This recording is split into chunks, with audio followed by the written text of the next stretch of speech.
People sitting around listening to bullshit. Not taking action. Well, they're like, oh, inflation's terrible. What are they doing? They're printing money, bro. Go get the money. God It's out damn, there. man. They're making money, man. They're making money. They're printing money. And you guys got somebody in your head telling you it's a problem. They're printing money. But there's more money to get. So when they turn on printing presses, I just want to be next to the press. Mm-hmm. Like, let's go. I want it when it's fresh. I want them hundreds when they're coming off hot. All right, guys. Welcome to another episode of The Reports. Today, we are live in the studio here in downtown San Diego, and I got a very special guest who just flew in on his Gulfstream 650 ER from Miami. He owns $4 billion of real estate. Yeah, don't say 4 million, man. I ain't going to say I'll 4 jump million. off a building right now. $4 billion of real estate. But I remember the first 4 million. I got Mr. Grant Cardone. Grant, welcome to the show, my man. It's good to be here, and I appreciate what you're doing. And guys that are learning the game and you're introducing people to the real estate game, like it's so valuable. I wish that I had somebody teaching me how to do this at 25, 26 years old. Yeah, man. I appreciate you. And you came on my old podcast, the Multifamily Takeoff, which was the apartment investing podcast, right when the pandemic dropped back in April of 2020. And at that time, you had $1.2 billion of real estate, about 7,000 units. And today... So that's 2020. Yep. 3 years ago, exactly. Uh-huh. What did you do to get from 1 billion to 4.2 in 3 years? I bought more real estate. I mean, that's how you do it. You got to buy the real estate, right? You got to either raise money or you got to have money, and both of those are possible. So you guys out there are saying, I don't have any money. Oh my God, if I had money, I'd have done that too. No, you got to either get money, earn money, or you got to raise money. One of the two. And it's easier to raise money if you've already worked and earned money, because then people can trust you that you know how to trade time for money at a job. So, like people trust me. They trust my work ethic. People may not like my energy, or they might not like the way I say something, but nobody's going to say I don't work. They're going to say, here's guys got track record, 35 years showing up, doing what he said he was going to do.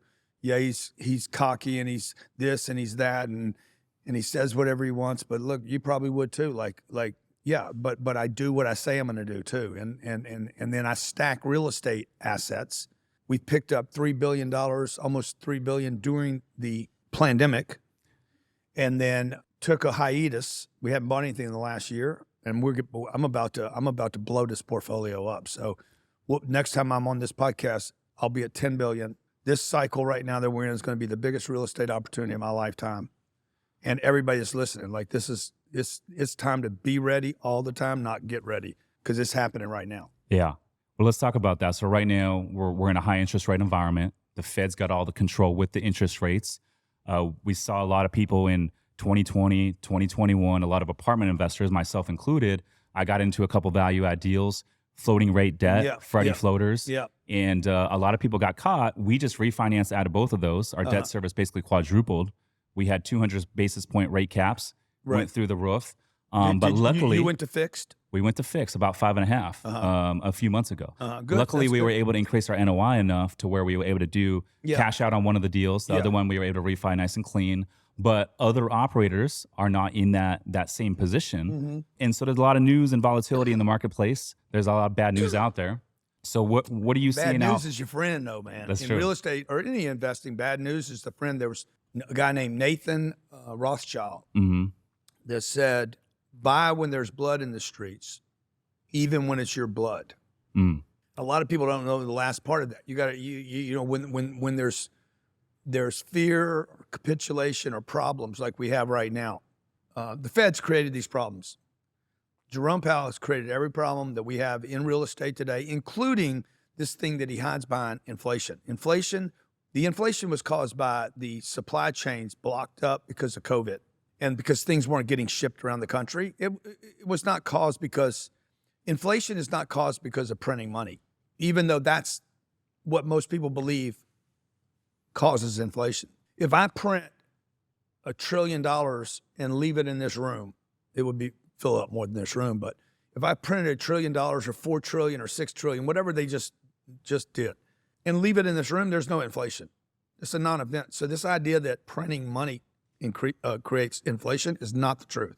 Now, if I distribute $6 trillion to every household in America, I still have not actually caused inflation. okay? Because it hasn't been used. It's not in the system yet. You get a bunch of money, she gets a bunch of money, my daughter gets a bunch of money, I get a bunch of money, until we move the money into the marketplace. Now, if all these people went out and bought assets, real assets, yeah, of course, we're all able to pay more money because we have more money. So if your audience can just follow the thinking here, and I'm just asking people to think with this, because this is what I'm thinking with. The reason we have inflation is because people were sent $1,400 checks. Some of your audience is not going to like what I'm about to say. Say it. You guys were sent a $1,400 check. Where's the camera they're looking at? Okay. Right here. Okay. You got a $1,400 check and you went and fucking spent money that you shouldn't have spent on shit you didn't need. That is the new definition of inflation. People that get money and then spend it on stuff they don't need, are not required living, and you probably couldn't afford and wouldn't have done it had you not gotten that check. Now, people like me, I didn't cause inflation. You caused inflation. I went and took my money and invested it. I buried it in projects, in real assets. And so every time I got any check over the last 2 or 3 years or for the last 30 years, I take all the money I get. It's all garbage. Money's garbage. Mm-hmm. And I convert it into buildings. I'm walking through. What is your assistant's name? Alex Johnson. Yeah, you're awesome bringing me into the building. What was I saying all the way from the curb? Oh my God, this building. I should buy this building. Like I just get, like, to me, buildings are like they're like, I can buy this today if I can hold on for 10 or 15 or 20 years. Now, this thing that Jerome Powell is the guy that's causing inflation, the real inflation. Because when you take a mortgage from $1,500 a month, which is what it was 3 years ago, you could get a mortgage for under $2,000 on a $500,000 house. Sure. Today, that mortgage is going to be $6,000. Jerome Powell is the new Anthony Fauci. He picked up the ball where Anthony Fauci and COVID ended and started this new invisible enemy, the war on inflation. And if anybody wants to blame anybody for this bullshit, it's because you wouldn't spend some money and Jerome Powell's an idiot, or he's in cahoots with the banks and they're trying to collapse banks. Now get how incompetent these people are. Yeah. Are you telling me the banking system, Jerome Powell and all these feds that meet all the time and supposedly agree on everything, don't understand that a regional bank in San Diego that is lending money, that has checking accounts, savings accounts, and paying out 0.25% aren't going to get damaged when you raise interest rates to 5 or 6, and my money can all of a sudden go into a treasury bill or a 5-year bond. Yeah. You can get 4.5% risk-free in a CD right now. Well, what do you guys think I'm going to do? You think I'm a Jerome-y? Yeah. Okay, bro. You got to get off the cannabis, bro. It's fun. Like, you, what's wrong with you? Like, you don't know, you and your people don't know all the degrees you have. I'm going to leave the local bank and I'm going to go, yeah, they do know. So they either got to deal with the big banks and saying, let's crush the little guys. We've had 3 bank failures. Mm-hmm. We'll have probably another 300, okay, in the next 2 to 3 years. And we need those regional banks because those are the ones funding the small businesses. Dude, you need them. You need them for small businesses, for a loan on this building, for a rehab project, for a lot of this commercial real estate that's done is done with regional banks for, just to send your kids to college, you need them. So, and you could argue the interest rate environment is hurting the middle class more than it's hurting anyone. Why are they doing this? Well, they're either stupid, they're either incompetent, or they're in cahoots with somebody that benefits from this destruction of wealth. Yeah. And I have 5 deals that have to be adjusted from adjustables out of 39 deals. And I know exactly what it costs me to adjust them, worst case scenario. And everybody should be planning on, well, hey, what's your worst case to readjust these deals? What are you going to do with them? Oh, I'll just pay them down. I don't think that happens, actually. I think what happens is because I have 5 deals. A group like, let's call this group, I need to come up with a good name for this group, Whitestone. Okay. We're going to call them Whitestone. Not BlackRock. No, we're going to call them Whitestone. We're going to call them Whitestone and Pink Rocks. Okay, I like that. And I have 5 deals. They have 500 deals, maybe 1,500 deals on adjustables. The damage that we're going to experience this time, unlike 2010, this time it's not individual families. These are the biggest players in the world are going to get squeezed. Pension funds are going to get hammered, like the San Diego Pension Fund, Orange County Pension Fund, I mean, it's going to be massive, dude. You're going to have regional bank failures that are sitting on adjustable rate loans. You're going to have pension funds that get slammed. You'll have the annuities of the big colleges. I don't know what San Diego College Fund is, probably $12 billion or something. Harvard's $58 billion. Those guys are all invested in these short-term loans. Mm-hmm. And they're going to get crushed, okay? Now, the opportunity now is for guys like me and you to put our audiences together, because the giants can't buy right now. Yeah. You know, I've always said this. Your assets become your liabilities. JP Morgan, Morgan Stanley, all these guys have so much money, and they put that money to work. And now all that money to work became a problem for them. And so guys like me could go in there, you know, if I have enough confidence, connections, and the ability to actually fund these transactions, I could go buy institutional quality assets like this building that we're in right here, that I would never get a chance in another lifetime to do. Do you think that when there's more bank collapses that occur, and I agree with you, there's going to be more, do you think the Fed will bail out those banks as well? Yeah, of course they will. I mean, Which ultimately will lead to... They're not going to bail out the banks. They're going to have the big banks bail out the banks. So now there's a number of issues that I think, look, and I might be completely wrong. I don't want anybody to think I know everything, or nor do I think I know everything. Yeah, we're all speculating. Yeah, but you know, you can go back and look at what I've been saying for 10 or 12 or 15 years, and more often than not, you have to be right more often than not in order to keep growing your business. To go from $1 billion to $4 billion, I have to to keep it. Yeah. So I'm not just doing education on real estate. We're buying real assets, right? So they've already said, after SVB failed, they already said, we're going to make the investors good. And no depositors lost their money. No depositor in the history of the United States has ever lost their money in a bank, in any run. And money is moving. It is moving. Nobody can deny that money is moving from small banks to big banks or moving to treasury bills. So liquidity is moving out of the system. So will more banks fail, and will the Fed bail them out? What'll probably happen is they'll be like, JP Morgan, do something. Wells Fargo, you're going to have to do something. So the big banks are going to have to swallow those guys up and just take it. And the government's going to come in and say, we will insure all your losses. So that is a term of printing more money. Yeah, absolutely. It's just more guarantees, right? Absolutely, which you would think, in theory, would lead to more inflation. We saw the last inflation report, 4.9, so it's not too far off from the 2%, 2.5% Fed target. See, I don't agree with the inflation thing, no. You don't think it's accurate? I don't think assets have gone up. No, I'm seeing discounts out there in the marketplace. Well, I mean, even in the spike, right? I don't think assets have gone up in the same proportion of money printed. If we look at the amount of money that was printed, let's say it was $7 trillion. That $7 trillion, people need to understand, is lent out 9 times. So let's say all of that, which it wasn't, was going to go to a bank and then be lent out. Then you're not talking about $7 trillion, you're talking about $60 trillion was printed. Things did not go up that much.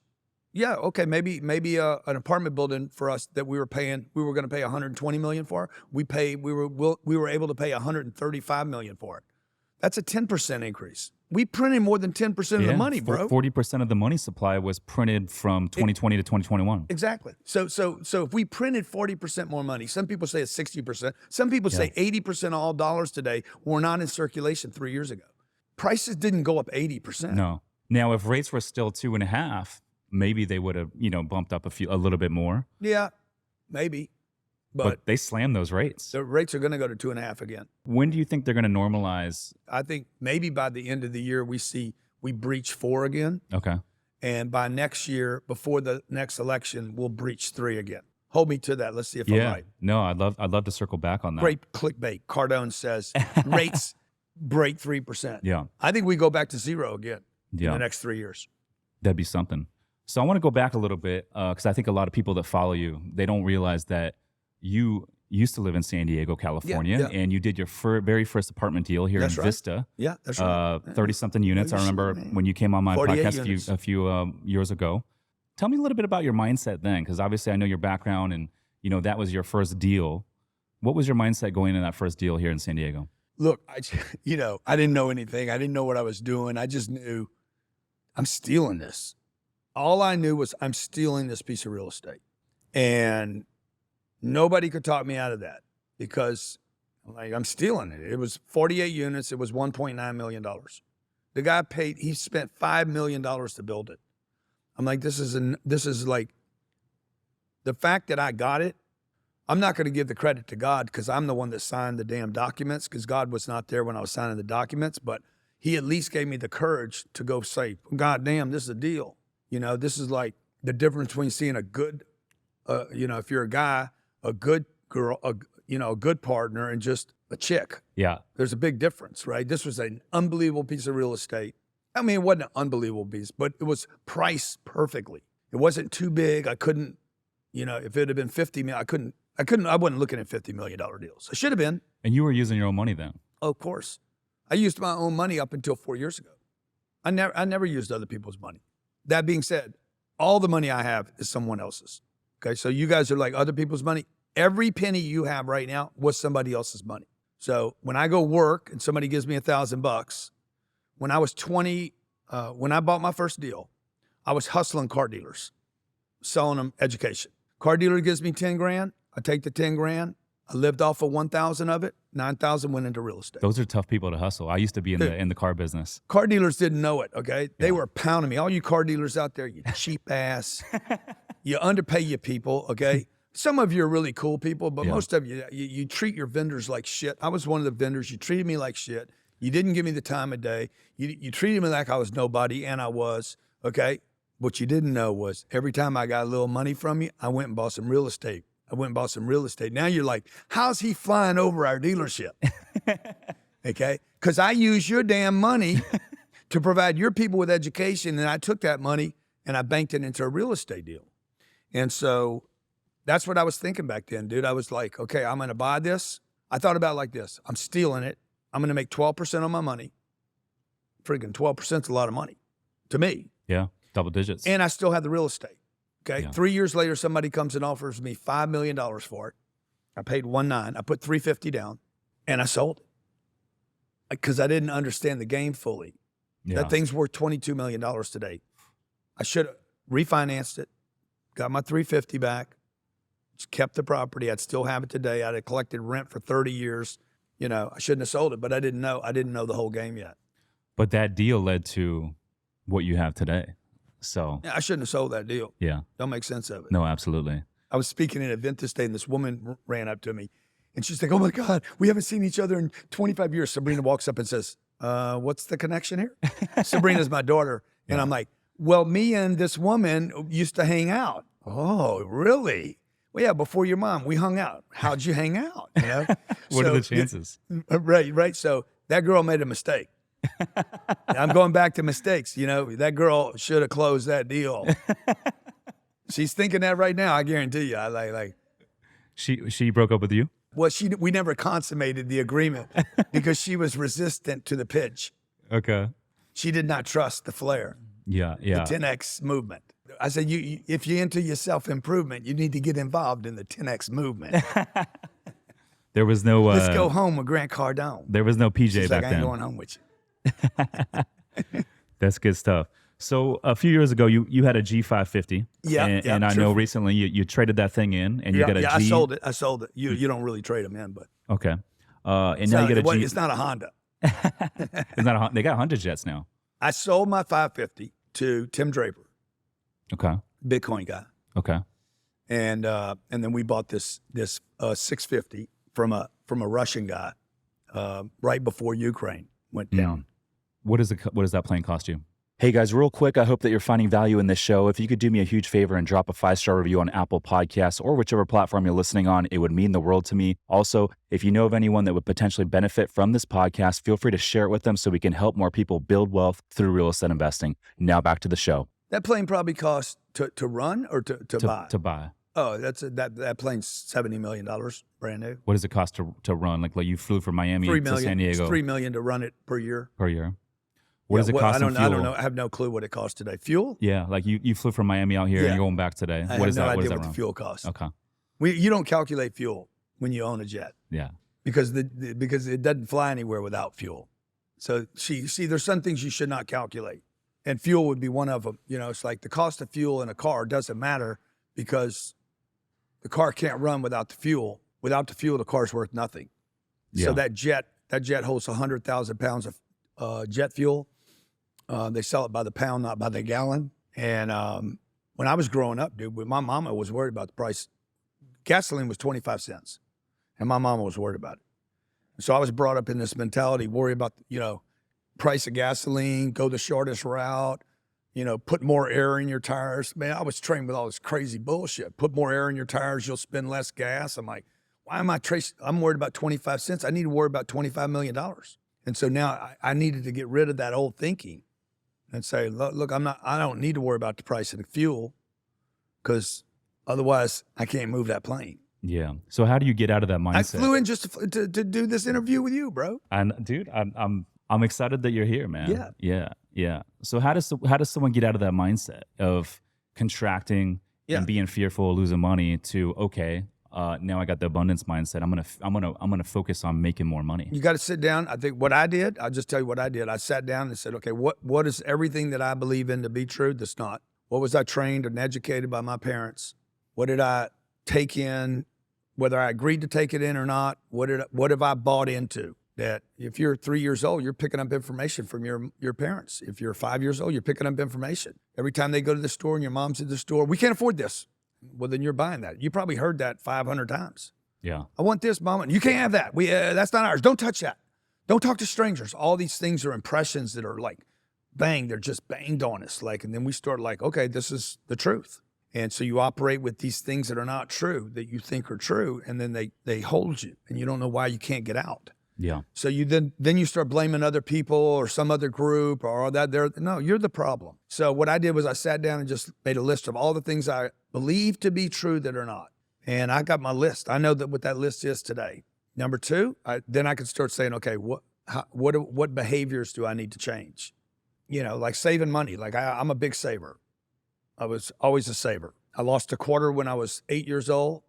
My dad gave me a quarter. I went to the store. I lost it on the way to the store. He yelled at me about it. He's like, never play with money. I'm like, oh shit, freaked out. I'm like, okay, I can't play with money. My grandfather said, never go anywhere with a quarter. Yeah. Ever. Don't go with 1 quarter anywhere. And so I became this saver guy, right? And saving money can't create wealth. You have to use money. You got to convert money. Yeah, I love Dave Ramsey, and I think he's good for people that are trying to get out of consumer debt. But you can only contract so much. You can't go to zero on the expense side, but on the income side, that's infinite. Well, I think Dave's good for people that want to stay in the middle class. Yeah. If you want to stay in the middle class, good. If that's your goal in life, to be in the middle of anything, I'm not peanut butter.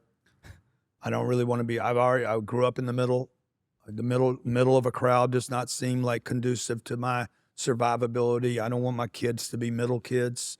I want to take my family to the top. So if you want to be in the middle, pay your debt off. You want to get to the top, learn to use debt. Yeah. Because in all, and I think Dave would be open to this conversation. I know I would be. I'm open to being wrong. Goldman Sachs ain't worried about debt. JP Morgan's not worried about debt. Elon Musk is not worried about debt.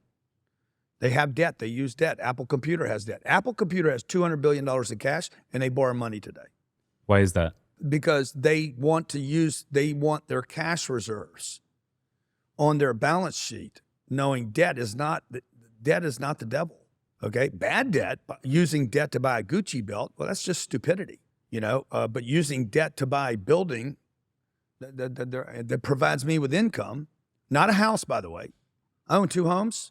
Buying homes are bad deals. Yeah. Buying a home is a terrible deal. Yeah. Putting debt on a home is even stupider than buying the house itself. I own 2 houses. Like, I'm not telling you guys I don't do stupid stuff. I got these, I don't know what these are. These shoes are stupid. No reason for anybody to buy these shoes. I don't even know why I have them on my feet right now. They're not even that comfortable. They're probably $800, $1,200 or something. Stupid. If you're on the come up, that's dumb. Can't write it off. They're too much money. Definitely don't put a credit card on them. But on good debt, it pays me. Okay? Like, I bought a house in Malibu, I paid cash. But I still have the cost of that money, right? I spent $40 million there. I could be earning 5%. That's $2 million a year. In 10 years, that $2 million times 10 years, I need to make $20 million on that house just to break even on the cost of money and the purchase. That's not maintenance, property taxes, furnishing the house, or fixing it. So you've been hating on the single family house for years. Yeah. Why did you buy that house up in Malibu? I got weak. I mean, I did something stupid. So I went and bought a house because it was stupid. But comes a time in life where you get to do stupid shit. Yeah. But most people, 99% of the population Earth, is not in a position to do something stupid. When you do something stupid is like when you I paid for that house out of passive income. And you bought a good location. So I think I bought a location one day that will be worth $80 million. I'm gonna kill somebody on that house. I'm gonna kill them. I'm gonna actually put the ad will be on whatever the site is for the MLS, like $95 million with the intention to kill you. The guy's gonna buy is gonna be a billionaire, multi-billionaire. It's a non-issue for him. He's like, boo, send that money. He might even not even go see it. He might buy it after seeing it on the internet. Like it's stupid. It's stupid town, right? What do you get for $40 million in Malibu? Well, this is I stole this house, man. So I literally believe I stole the house. Who'd you buy it from? I bought it from a Russian guy. You bought your plane right from a before Russian Ukraine. dude too. Is this the same guy you bought the plane Different from? guy. Okay. Oligarchs, man. Going through divorce. As soon as I walked in, I just finished shooting Undercover Billionaire. My wife and I walked 2 houses down. I've been 90 days in Pueblo. We rented a house in Malibu on PCH, on Carbon Beach. I walked 2 houses down. I see this house. I said, man, this house is fantastic. It's dated. Location's great. They're not paying attention to it. It's not being maintained. I call my guy, Brandon. Brandon, can you get me in this house? It's not for sale. I said, bro, everything's for sale. He's like, the guy that owns this house is a dick. Total dick. I said, how big a dick is he? He's like, Ukrainian, Russian oligarch. I said, perfect. Let's buy it from him. We're going to steal it. He's like, why are you so confident you can steal it? I said, because nobody can communicate with it. Okay. Does he speak English? Any English? Zero. He said, you just said they don't communicate. I said, bro, they don't communicate because they're angry. These are angry people. They're used to getting their ways. I said, I'm telling you, I'm going to steal this piece of real estate. 19 months. It took me 19 months to buy this house. Wow. And then I got it. Why did it take 19 months? Because he's angry. The guy's angry all the time. I walked in the house, got a showing on it. They're going through a divorce. I'm like, oh yeah, I'm definitely going to steal it. Anytime you can buy a house going through a divorce, you will always pay less. You can feel the life has been sucked out of the place. There's no emotion. There's no positive emotion. People actually want to get rid of it. One party wants to penalize the other party. So I think this is the third piece of real estate I bought through a divorce. And because they're trying to get rid of the past. And the guy was angry. Now, why do I want to buy from an angry seller? Is because nobody can deal with him. Yeah. But me. I'm like, because I don't make anything of the anger. His anger is my asset. What's the biggest real estate deal you've ever done? We did $1.1 billion in December of 2020. Where was that? In Florida. Multifamily? Yeah, all multifamily. How many units? It was, how many units was that? I don't know exactly how many units it was. Miami, Lauderdale? Yeah, Miami, Fort Lauderdale, and I mean, unbelievable. We did $780 million worth of debt on it. Closed all deals, 4 deals on a Friday afternoon, and right before Christmas. Right before the rates went up too. You guys probably locked in some IO. No, we're on adjustables on those. Were you? Yeah, you couldn't get fixed money at the time. Yeah, and you got the interest rate cap.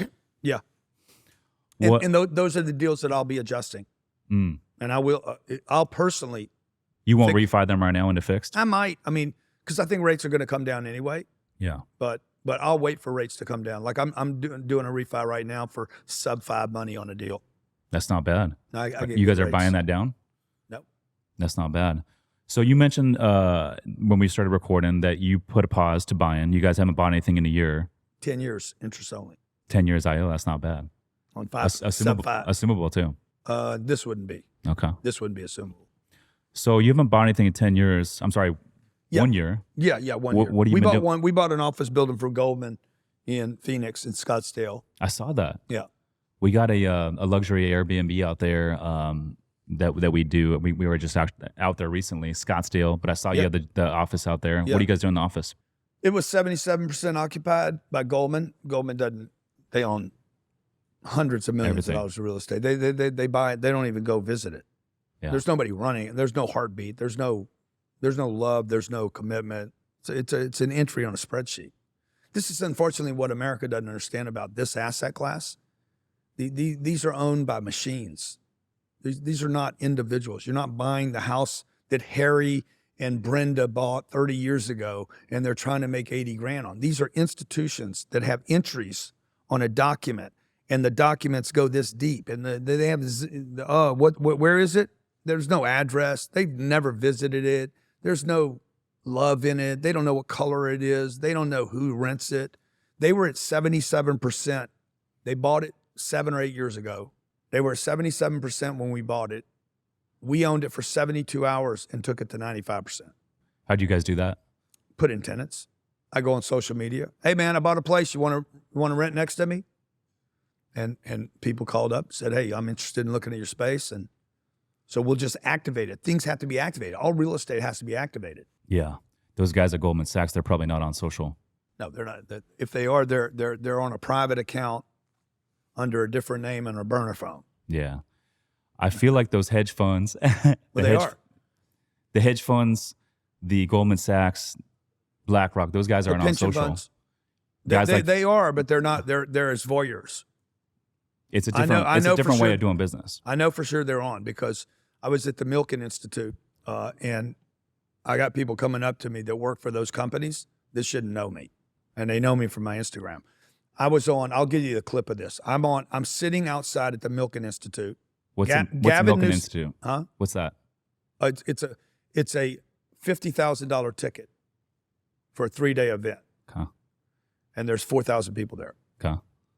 So it's the SEC's there, chairman of the budget's there, Steve Mnuchin's there, Goldman, JP, like every name in the world. It's a big 3 days of billionaires and institutions. MetLife, New York Life, all the. It's basically a big white country club party. Okay. For 3 days of people figuring out how to grab the rest of the money in the universe. But I'm sitting next to, literally, I have a table. I'm sitting at a table. I'm getting ready to have a meeting with A-Rod. Gavin Newsom is sitting at a table right here, and he's facing me. And true story, I'll give you the clip so you can see it, so your people can say, man, this guy's got a lot of freaking swag, man. Is it true? Is it bullshit? So Gavin comes over and sits right behind me. Literally, like, I could just pat him on it. And this guy's going to run for president. And I'm not a fan. You're talking Gavin Newsom here in California? Newsom, yeah. And I'm not a fan. I mean, I really don't know anything about the dude. I've never met him. I'm just like, basically, I'm, biased. And I'm like, okay, I'm thinking to myself, what can I say to this guy? Okay, I'm a big fan. No, that's bullshit. And I try not to lie to people. So I'm like, okay, what can I say to him? You're running the state into the ground? Probably not friendly. So I'm like, I need to come up with some version, because I'm trying to shoot the shit with him, right? And I'm like, I mean, he could be the president. And I'm like, man, what's it like? I can't even imagine what it's like to run an entire state. True story. The guy touches me on the shoulder and says, man, look, I have trouble just getting away from you on Instagram. I said, what? I said, bro, how the hell you got time to watch my bullshit on Instagram? He's like, I can't get away from it. And then we sat there and shoot the shit for 6 minutes. Unbelievably charismatic guy. Like phenomenal, man. I'm like immediately likable. Big smile, super powerful charisma. Like, just, I wanted to vote for him 3 minutes after talking to him. Like, fuck it, maybe I'll be a dim. Shit, reparations for everybody. Let's go. I was like ready to convert. And then, because he was so freaking like likable, right? But the part of that story I want you to hear, everybody to hear, this is the guy that probably will run for president that knows me because of my Instagram, and should not. You would think he doesn't know me. I leave there, and I'm walking down the hall. The former head of the SEC, Grant Cardone. So those guys are all watching social media. Yeah, but they're not on there building their audiences. No, they're watching, though. Yeah, they're watching. They're watching. They will never build their audience. Gavin might, but most of them are hiding there. They're watching. They're voyeurs, right? So you guys, when you guys are chopping content for him, you need to think in terms, okay, we got the people that follow, But the people that don't follow, they might even be better qualified. Mm. Just because somebody followed doesn't mean they don't watch. Why is it that there's so many real estate investors out there, especially the old school ones, that are not doing content? One of my mentors, Tony Azar, he's out of Charlotte. They got 6,000 apartment units, and he's got a couple private jets, but he's not on social media. Because he gets all his money from Country Club. Yeah. But it was like he made all his connections and investors one at a time. Yeah, that's right. By shaking hands. Because he goes to the Olive Tree. He goes to the local restaurant, meet me over here for dinner, and then he's got a bunch of country club friends. This is what white people do. It's white, man. It's a scam. You guys need to wake everybody up about this. This is the most on lockdown, racial white game, country club game, and I'm just the white guy calling it out, okay? It is on lockdown. Real estate is a white man's game. You're over 50 years old, you're white, you belong to a country club, you fish, you probably hunt, you drink, and you probably, do on the sly an occasional strip joint 2 or 3 times. A big trip for you is to go to Vegas or Miami and hang out at 11, okay? And that's who trades these deals. They're like, I'm not part of that club. Dude, I know. When I go to these multifamily conferences, it's a bunch of old white dudes rocking suits. That's what I'm telling you. I don't have a lot of common with them. No, of course not. And they're not on social media, but I guess my question is this. Well, they're going to see you and be like, what's he even doing here? Yeah. Like, well, he's not a broker. He's not an agent. He's not he's not raising money. That you don't fit in. Mm-mm. And for me, to me, I'm a character to them. They're like, oh, there's that Instagram guy that raised $1 billion in cash. But the good news is the country club that has owned and controlled real estate is now handcuffed. These are pension funds, big banks, big hedge funds. These are monster companies. They're all now, they can't trade assets. They all have the same problem. And guys like me and you, when you put an audience together, we could actually go buy institutional quality assets, not garbage, not the bottom of the real estate food chain. We could actually reach up high into the food chain and start. These buildings around here, all these are going to be traded here in this cycle. Somebody else is going to end up with this stuff. It's not going to be vacant. Yeah. I think it's the cheat code because I know a lot of people doing. You think it's the cheat code? Well, here's the cheat code. I think there's a lot of people that are real estate investors. There's a lot of people doing content. But here's the cheat code. There's not many people that is a high-level real estate investor in doing the content. Yeah. Why is that? Well, because I think that I'm thinking of 3 people right now. They want to be influencers, and they want to be famous on Instagram. I'm not doing Instagram to be famous or to get likes and comments. I'm doing it to get rich, okay, and help other people get rich. Mm-hmm. I'm not like I don't look at my likes. I don't look for viral video. I don't look at the videos that I did. I did a video. If you pull up the Lamar Jackson video, he just got awarded whatever his number was. I forget the 355 or something.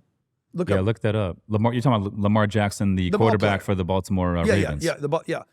Before that, a week and a half before that, I did the Aaron Judd contract. 260. He got 260 million. I show him in a video with his mother. His mother did the deal. Really? So I showed Lamar in a video. Hey, Lamar, I'm going to show you how to become a billionaire. Number 1, never give up the 260. And number 3, on your next 5-year deal, where you'll get paid $300 million, you'll never pay taxes on it. So I did video to convert Lamar. I'm going after specific targets because I want Lamar as an investor, as a partner. So why are influencers not becoming real business people? Because they think being an influencer is a good thing. Yeah. I don't Tate is probably the most influential person on planet Earth today, him and his brother. But what's the business? Right. You're going to have a problem with the business now. I think he had an education business, but I don't know if there was anything past that. There was definitely no real estate. Well, there's no real assets, right? Yeah.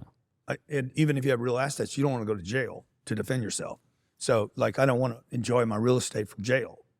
I want to enjoy my real estate with my family, my friends, my investors. We sent out $4 million last month, $22 million in cash this year sent to other investors.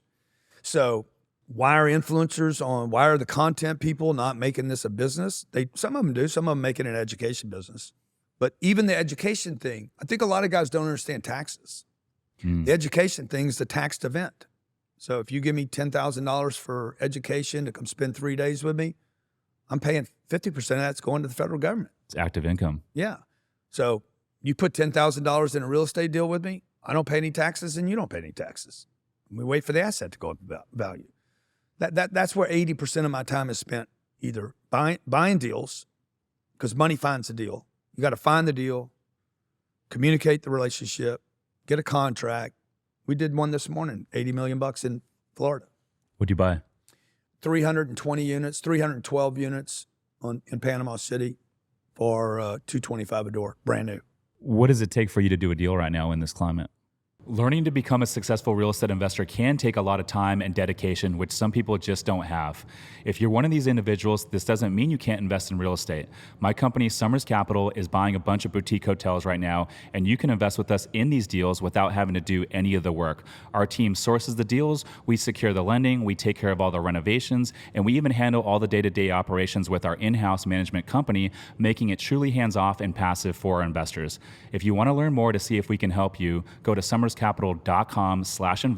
to book a call with our team. Again, that's summerscapital.com/invest. Now back to the show. I mean, I'm in a good position because people know me now. And they know, like, this group was like, I said, hey, where do you guys get your money from? They raised $300 million last year. He's like, country club money. Yeah. I'm not making these terms Stolen up. money, yeah. It's white money. Country club guys, they're part of a family fund. Man, if you're black, brown, or female, you don't even know what a family fund is.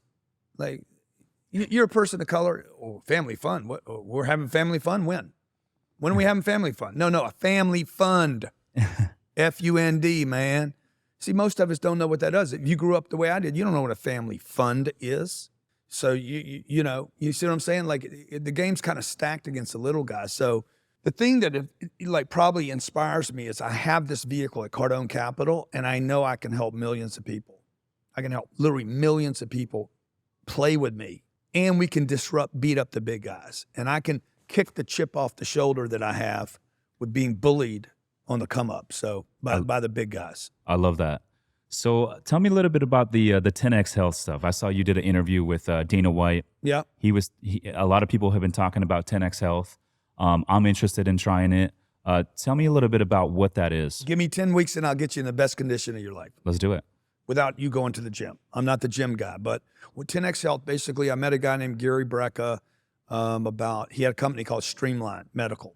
And he came in, told me what was wrong with me. I'm like, yeah, okay, yeah, I got that. That's right. We handled it. He got rid of, first thing he did was a gene test. It was about $600. We now own that at 10X Health System. He got me on a supplement, 6 supplements, threw out all my other garbage. He showed me how it was garbage. The best, I was on the best vitamins, supposedly it was garbage. Replaced it with what is now 10X Health supplements. I gave him 10 weeks and we started fixing stuff. Genetic test comes back.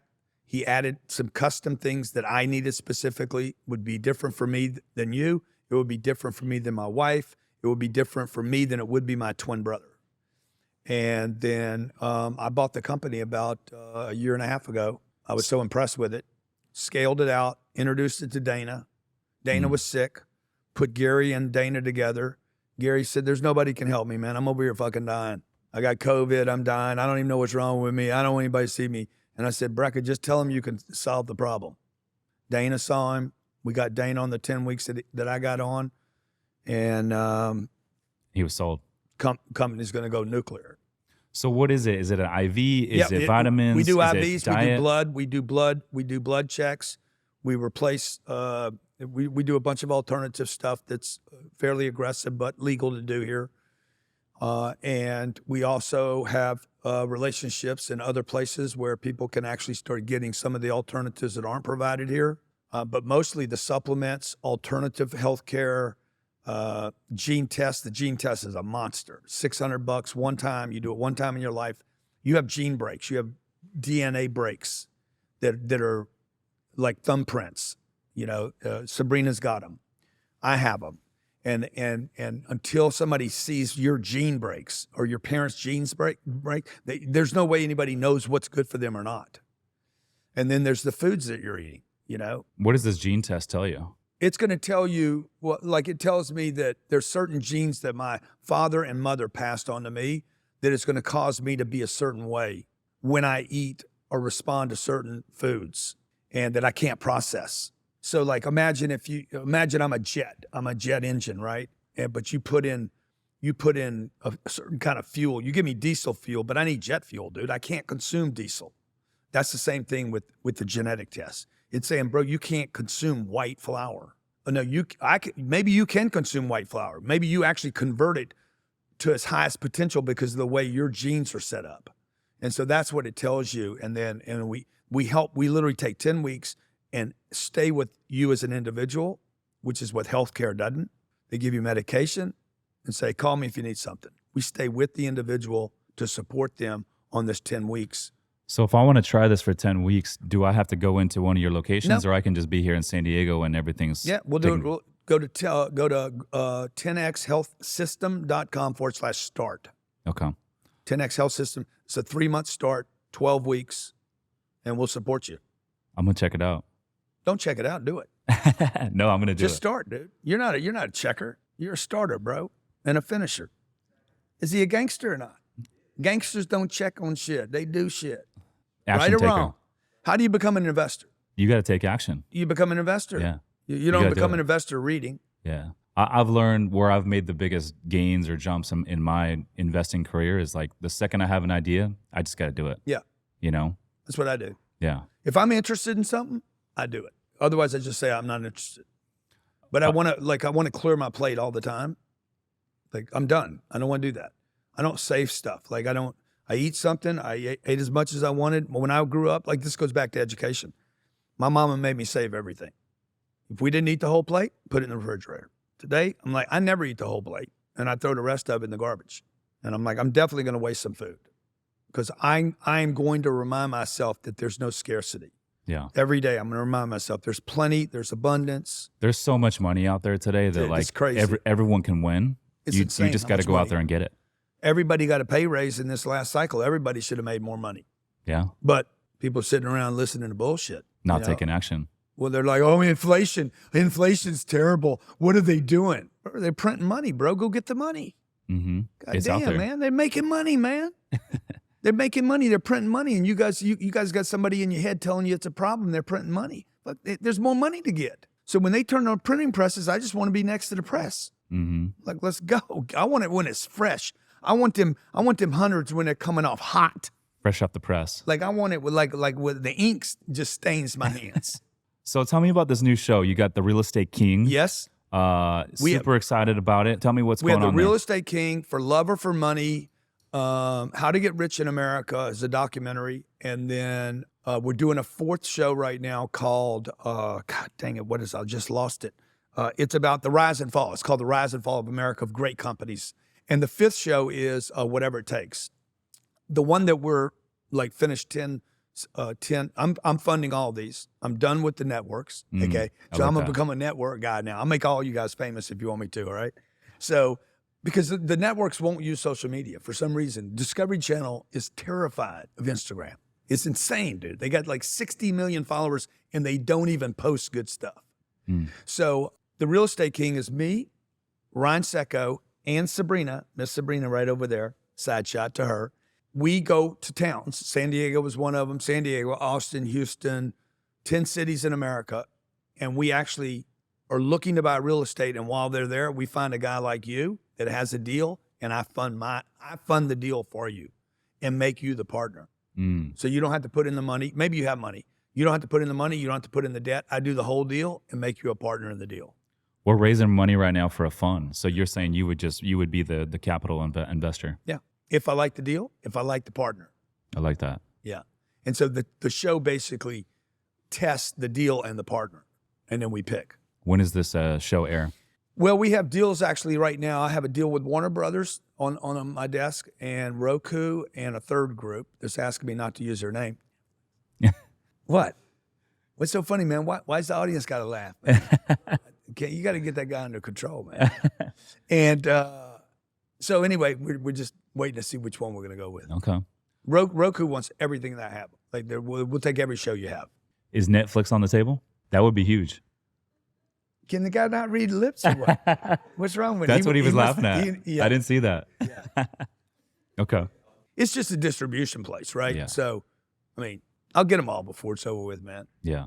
They all have a big problem. See, they got a big problem. Yeah. You know, that's a real estate play, right? So Netflix is a real estate play. Roku's a real estate play. Sling's a real estate play. Warner Brothers is real estate. It's like, okay, you got a piece of real estate on the internet. So I see you got Sabrina here. The best. And I know FB, she's FB. That's her call name. she gets to fly around with you all over the country and do this kind of stuff. Yeah, if she wants to. She doesn't have to. She doesn't have to roll with me. And you guys are doing the homeschool thing now? She is being homeschooled. I love that. What are your thoughts on the public school system? Well, they suck. School sucks when I went to it. I know that because all the kids in the class I was with said school sucks. And it's gotten worse. It hadn't gotten better. So I don't want my kids. First of all, I want my kids with me. Like I didn't know when we had them. I was like, hey, I want to go on this trip. I'm bringing the kids. And they said, oh, you can't take the kids. I'm like, they're my kids, man. Like, well, no, they're going to miss the whole year or so. They're going to fail, or you can only have them out so many days or some bullshit. Mm-hmm. And so I said, well, let's just homeschool them. Elena agreed with it. They agreed with it. Now they get to roll with me. They're very responsible. I don't tell them to do their homework. I don't. What grade are you in now? She's in the 9th. She's 14. So 9 and 6. Yeah, she's ahead. I love that. Perfect grades. I don't have kids, but I think I could definitely see myself doing it at some point. Dude, it's the best thing. I could imagine. You know, it's better to have them. Like when I come home in the afternoon, they're there. Yeah. I don't. What if I come home early one day? I come home at 3 o'clock. They're there. I don't have to wait for them to come home. Yeah. And then they've been bullied by a bunch of idiots. You know, I don't want my kids around your kids. I'm just telling you straight up. Around this guy right here, you guys want would you want even my child around him? I don't know. Not a chance, bro. Not a chance. Nothing but bad influence. I would trust Oscar with my kids if I had kids. You would? Yeah, he's a good dude. I don't think so, man. So I saw you. You hosted a. I saw you hosting. And then the parents. The teachers. The teachers are a problem. They're not happy. How can a teacher be happy? The parents don't like them. The kids don't like them. They can't get the product they want. They don't even believe in the bullshit they're teaching. The whole system's so messed up, man. You know, that you can't use AI now. Now we got this great piece of technology and parents are being sent. My kids agree not to use AI. Why not, bro? God damn. It's great. It's great technology. Adapt it. So, but anyway. I think my biggest problem with the school system is a lot of these schools are still teaching on the memorization. Yeah, that's right. Which is from the industrial age. And I think back then there was something to be said about memorizing certain things. But in today's age, we got YouTube, we got cell phone. You don't need to memorize a whole lot. That's right. You got to be able to talk, do some sales. And where do I get the research? Make some decisions. How do I find it out fast? Where can I go to get the data, right? Exactly. I remember my dad telling me, son, don't ever use a calculator. Learn math. And I'm glad he taught me that, right? I said, I got it, Dad. I'll learn it. Like, I'm good at math because I never used a calculator. But he also said this, you're going to go places in your lifetime where there won't be a calculator. My dad was wrong about that. Dude, I got a calculator. I got damn, hey, Siri, where am I right now? I mean, you got everything at your fingertips. Gives me my current location right now. Am I at 825 Beach Street? Mm-hmm. That's it. That's what it says. So my dad didn't imagine the future, and it's just going to go faster. And the idea that a kid would have to sit in a classroom for 12 years when we have instant data. Elon, Charlie Munger, and Warren Buffett all agree that college is a complete waste of time. That's some talent right there. I mean, I was taught from a young age to go to school, get good grades, go to college, and get a job. Yeah. And for the most part, that's what I did. That's what I did. It's cool. But looking back, I'm like, dude, I've learned so much more doing this stuff than I ever did. Did you finish college? 18, 20 years I did going to school. I did finish college. Yeah. I didn't learn a thing. Do you regret it? What have you ever used it for? I haven't used it for anything. Everything that I'm doing today, I did not learn in school. Yeah. So do you regret it? I do a little bit. Yeah. Yeah. I think it's a waste of time and a waste of money. I 1,000% regret it. Yeah. I spent 5 years. Oh, maybe that's why you are who you are today. No, it had nothing to do with it. I'm the one that went. I know. I cheated on law. I cheated on the statistics. Anything I could cheat on, I did. I'm like, okay, I'm going to take the test. I'm not ready for it. I brought in the answers. Like, I don't know what I learned there. Like, I had no intentionality when I went. I was like, I didn't know what I was going to use it for. I didn't know where I was going. I learned how to use drugs in college.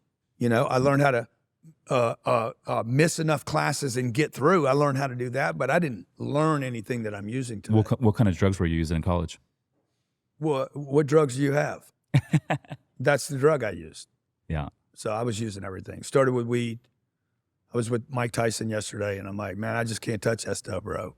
What does he got? Cool if you use it, whatever you want to do, but I can't use it. Mike Tyson's on the 420?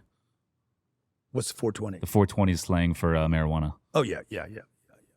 Is it legal out there in Florida? I don't know.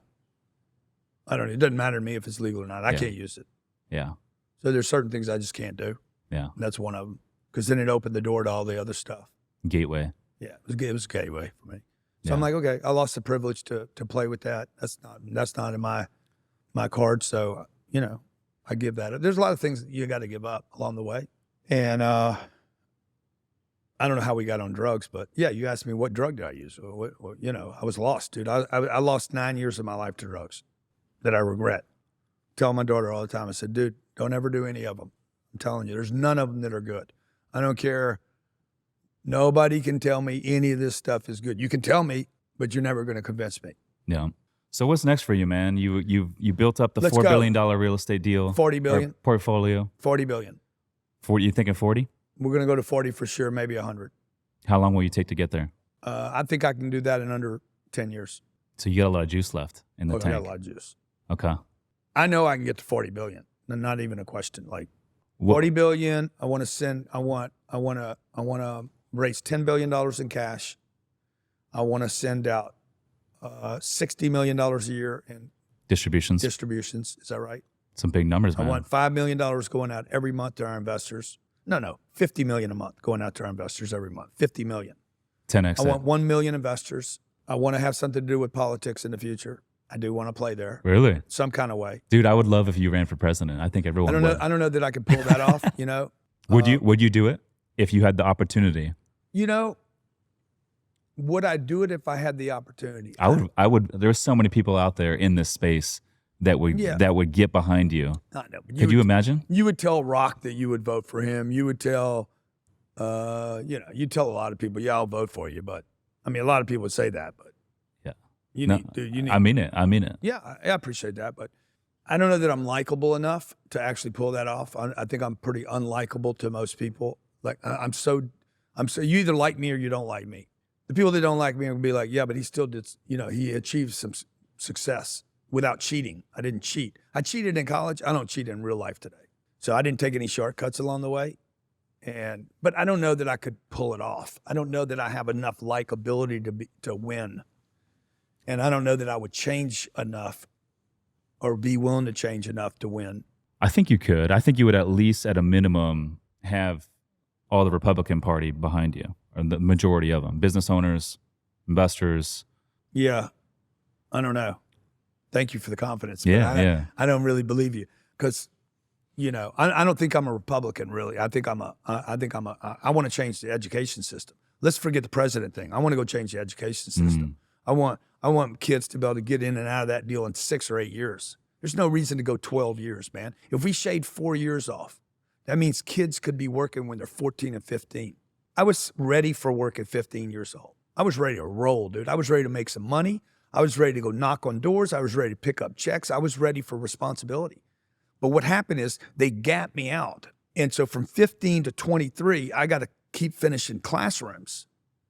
And I'm bored. I wanted to work when I was 15. I wanted to take care of my mom when I was 12, 13, 14, 15 years old, but they wouldn't let me. So, because I'm still in school. And if I'd have been working and hustling back in the day, dude, the original tycoons, those guys at Vanderbilt, he was working when he was 12 years old. These guys were 8th grade dropouts. Rockefeller, J.P. Morgan, Vanderbilt, they were all 8th grade dropouts. That means they were dropping out of school at 16, hustling whatever was going on, and figured out to put some money together. Those are the real skills that people need today. And unfortunately, we're keeping them stuffed in classrooms. There's a lot of people that are going to school till they're 32, 33 years old. Yeah. That's normal in today's age. Yeah. Yeah. I mean, that's crazy to me. It's insane, man. It is. Well, dude, I appreciate you coming on the show, man. It's been a pleasure interviewing you, and excited to see where you go next. Maybe we'll get you back on when you get the to that next level. Let's go, man. I'm looking for the next level. I know you're going to find yours. Yeah, absolutely. I was hanging out with Pace Morby, Tyler Devereaux, and some of those guys recently. I love Pace, man. Yeah, Love what Pace is doing, by the way, with the what does he call it? Sub 2 community, this creative finance. Yeah, the creative financing. Yeah, love it.